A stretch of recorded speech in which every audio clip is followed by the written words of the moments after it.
भगवान बचाते क्यों नहीं है? ये आरोप किस पे लग गया? बोलो। आप लोग भी ऐसा कहते होंगे कि भगवान तू कैसा है?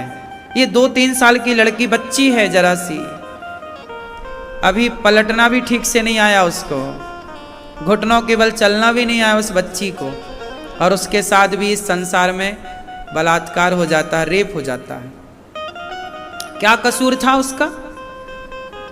लोग क्या कहते हैं, भगवान तुम न्याय कहां कर रहे हो, तुम कैसे हो?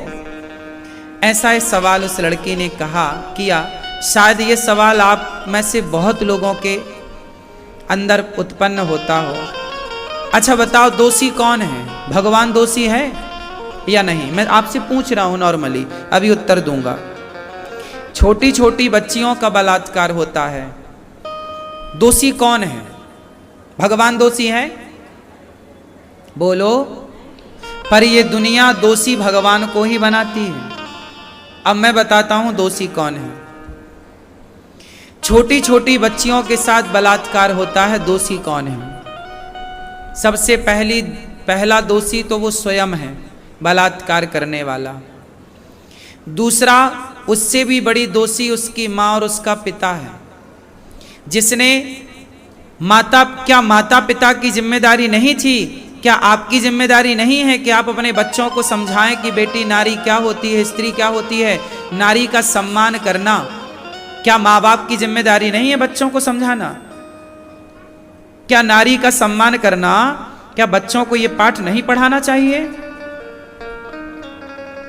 क्या संस्कार माँ बाप को नहीं देना चाहिए? जब संस्कार देने का नंबर था तब तो तुम थे ही नहीं, तब तो तुमने अपने माँ बाप होने का कर्तव्य नहीं निभाया। क्यों नहीं दिया संस्कार? क्यों नहीं नारी का सम्मान करना सिखाया? क्या गलती माता पिता की नहीं है जो बच्चों को पैदा करके आवारा छोड़ दे रहे हैं, लड़के कुछ भी कर रहे हैं? क्या माँ बाप की जिम्मेदारी नहीं है कि वो अपने बेटे को चरित्रवान बनाए, चरित्र की शिक्षा दें? तीसरी गलती है राजा की। क्या सरकार नहीं देख रही है आजकल मोबाइल पे गंदी गंदी वीडियो आती हैं? जब गंदी गंदी वीडियो आप मोबाइल पर देखेंगे तो वो गंदगी आपके मस्तिष्क में आएगी और वो गंदगी आपके शरीर को परेशान करेगी। तो क्या सरकार का धर्म नहीं है कि वो गंदी चीजों का, गंदी वीडियो का बहिष्कार करें, बैन लगाएं? क्यों बच्चे गंदी वीडियो देखें मोबाइल पे? जब गंदगी आप देखोगे, दिमाग में गंदगी भरी है, तो करोगे क्या? गंदे काम ही करोगे। फिर वो निर्दोष बेटियां परेशान होंगी। तो क्या राजा की गलती नहीं है? क्या गंदी चीजों पर बैन नहीं लगाना चाहिए? क्या बॉलीवुड के द्वारा गंदी पिक्चरें समाज में परोसी जा रही हैं, क्या उन पर बैन नहीं लगाना चाहिए? आप अपनी बेटी के साथ गंदी पिक्चर, आजकल बॉलीवुड ऐसी मूवियां बनाता है कि आप अपनी बेटी के साथ, बहन के साथ, माँ के साथ पिक्चरें नहीं देख सकते। क्या ये गलत प्रभाव नहीं डालता इन बच्चों के मस्तिष्क में? तो क्या इन बॉलीवुड की मूवियों पर, बॉलीवुड पर बैन नहीं लगना चाहिए? क्या इन गंदी गंदी वीडियो पर बैन नहीं लगना चाहिए? क्या माँ बाप को अपने बच्चों को संस्कार नहीं देना चाहिए? सारा दोष उठा के आदमी भगवान पर डाल देता है। अरे भगवान की गलती है, भगवान ने ऐसा कराया। क्यों? आप अपनी जिम्मेदारी क्यों नहीं मानते? आपकी भी तो कुछ जिम्मेदारियां हैं। यदि बच्चे बिगड़ रहे हैं तो कौन जिम्मेदार है बताओ? बॉलीवुड जिम्मेदार है। दूसरा, वो गंदी गंदी वीडियो जिम्मेदार हैं जो आए दिन आपके मोबाइल पर रहती हैं। तीसरा, माता पिता जिम्मेदार हैं। चौथा, वो व्यक्ति स्वयं जिम्मेदार है जो अपने को कंट्रोल नहीं करता, अपने आप में संयम नहीं है उसका। क्यों नहीं है संयम? क्यों नहीं सत्संग करते? सत्संग करोगे तो संयमी बनोगे। संयम क्या है? ब्रेक। गाड़ी चलाते हो, देखते हो गड्ढा है, ब्रेक लगा देते हो ना, ऐसे अपने भीतर भी एक संयम का ब्रेक लगाना चाहिए कि हम कहाँ जाएं, कहाँ ना जाएं, क्या खाएं, क्या ना खाएं, क्या बोलें, क्या ना बोलें। अपने आप में भी एक ब्रेक लगाओ, अपने को भी ठीक करो। हर पूरा आरोप उठाए भगवान पर। अरे भगवान ने देखो ऐसा कर, क्या भगवान ने किया है ऐसा? भगवान ने तो, अच्छा चलो, भगवान जब आप इतना आरोप लगाते हो ना, हे भगवान मेरे बेटा नहीं है, हे भगवान तुमने मेरा घर नहीं बनाया, हे भगवान हम गरीब हैं, हे भगवान हमें तुमने ये नहीं दिया, हर आरोप आदमी किस पे लगाता है? बोलो बोलो, भगवान पे। भगवान, एक दिन भगवान रो रहे थे। एक दिन क्या हुआ? भगवान रो रहे थे। भगवान को रोता हुआ देख बड़ी जोर जोर से भगवान रोए। तो भगवान को रोता हुआ देख करके नारद जी आए। नारायण, हे प्रभु क्या हुआ? आज पहली बार आपकी आंखों में मैंने आंसू देखे। किसके लिए रो रहे हैं प्रभु? आपको क्या तकलीफ है? आपको क्या कष्ट है? संसार का व्यक्ति रोए तो समझ में आता है, आप तो जगत के पालनहार भगवान हैं। हे विधाता, आप क्यों रो रहे हैं? तब नारद जी से रोते हुए भगवान बोले, नारद जी मुझे मेरे बनाए इंसानों से मिला दो एक बार। मैं अपने इंसानों से मिलना चाहता हूं। मैंने जिन इंसानों को बनाया था मैं उनसे मिलना चाहता हूं। नारद जी बोले, ये कौन सी बड़ी बात है, चलो मैं अभी आपको इंसानों से मिलाता हूं। आपने जो बनाए हैं ना वो मृत्यु लोक में रहते हैं, संसार में रहते हैं, चलो मैं आपको मिलाता हूं। भगवान बोले, मेरा हाथ पकड़ के ले चलो। भगवान लड़खड़ा रहे थे, विरह में थे, व्याकुल थे, रो रहे थे। नारद जी भगवान का हाथ पकड़ के संसार में आए, मृत्यु लोक में। यहां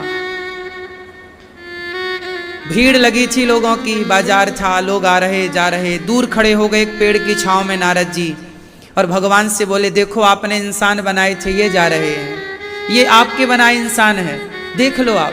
भगवान बोले, एक बार आप पूछो तो सही कि इंसान को बुलाओ जरा। अब नारद जी, ओ भैया यहां आओ, यहां। तुम कौन हो? उसने कहा, मैं हिंदू हूं। दूसरे को बुलाया, बोले मैं मुस्लिम हूं। तीसरे को बुलाया, बोले मैं सिख हूं। चौथे को बुलाया, मैं ईसाई हूं। पांचवें को बुलाया, यहूदी हूं। छठवें को बुलाया, पारसी हूं। सातवें को बुलाया, आठवें को बुलाया, मैं जैन हूं, मैं फलाना हूं, मैं ब्राह्मण हूं, मैं क्षत्रिय हूं, मैं वैश्य हूं, मैं शूद्र हूं, मैं सिया हूं, मैं सुन्नी हूं। भगवान जोर जोर से रोने लगे। भगवान ने कहा, नारद जी मैंने तो इस संसार में इंसान भेजे थे, पता नहीं किसने मिलावट कर दी, किसने हिंदू मुस्लिम सिख ईसाई बना दिया। मैंने तो सबको इंसान बनाया था। अब देखो इस संसार में एक भी इंसान नहीं है। पता नहीं मेरे बनाए लोग कहां चले गए। अब इस संसार में इंसान कहां है? इस संसार में ब्राह्मण है, क्षत्रिय है, वैश्य हैं, शूद्र हैं, हिंदू हैं, मुस्लिम हैं, सिख हैं, ईसाई हैं, बौद्ध हैं, पारसी हैं, जैन हैं। इंसान एक ढूंढ के ला दो जो अपमान पा करके क्रोधी हो जाते हैं, चिड़चिड़े हो जाते हैं। सम्मान और अपमान को एक तराजू में रख दीजिए, दोनों की इच्छाएं समाप्त कर दीजिए, तब आप अपने लक्ष्य को प्राप्त कर लेंगे। पूतना का भगवान ने उद्धार किया। पूतना भगवान को लेकर आकाश की ओर गई, प्राण पिए पूतना धड़ाम से गिर पड़ी। जंगल के कुछ वृक्ष टूट गए, लकड़ियां नंद बाबा कंस का कर चुका कर लौटे। लकड़ियों की चिता बनाई और पूतना के शरीर को काट काट कर, बड़ा शरीर था, रखा तो पूतना के शरीर से सुगंध निकल पड़ी। सुगंधी, क्यों इतनी सुगंधी निकली? ये तो राक्षसी थी, पूतना के शरीर से क्या निकलना चाहिए था? अच्छा बताओ। इसने काम जो किए हैं, इस काम से तो ऐसा लग रहा है कि दुर्गंध निकलनी चाहिए, पर क्या निकली? बोलो क्यों? क्योंकि पूतना भले जहर पिलाने गई, पर गई तो भगवान के पास ही ना। भगवान कहते हैं कि तुम किसी भी भाव से मेरे पास आओ, मैं तुम्हारा उद्धार कर दूंगा। बस मेरे पास आओ। सर्वधर्मान परित्यज्य मामेकं शरणं व्रज। आओ। सन्मुख होहि जीव मोहि जबहि, जन्म कोटि अघ नासहि तबहि। पूतना भले जहर पिलाने गई, पर गई किसके पास? भगवान के पास। इसलिए शिशुपाल गालियां देता था 100 पर डे, नित्य रोज। कितनी गालियां देता? 100 गालियां देता भगवान को, पर भगवान ने उसका क्या किया? बोलो बोलो। उसको भी सायुज्य मुक्ति दे दी, उसका भी उद्धार कर दिया। गाली देने वाले का उद्धार कर दिया भगवान ने, तो सोचो आरती उतारने वाले पर क्या कृपा करते होंगे भगवान। इसलिए भगवान परम दयालु हैं। भगवान जैसा दयालु कौन होगा? अच्छा ये बताओ, इस संसार में सबसे दयालु कौन है? उत्तर दो मैया, बोलो जोर से।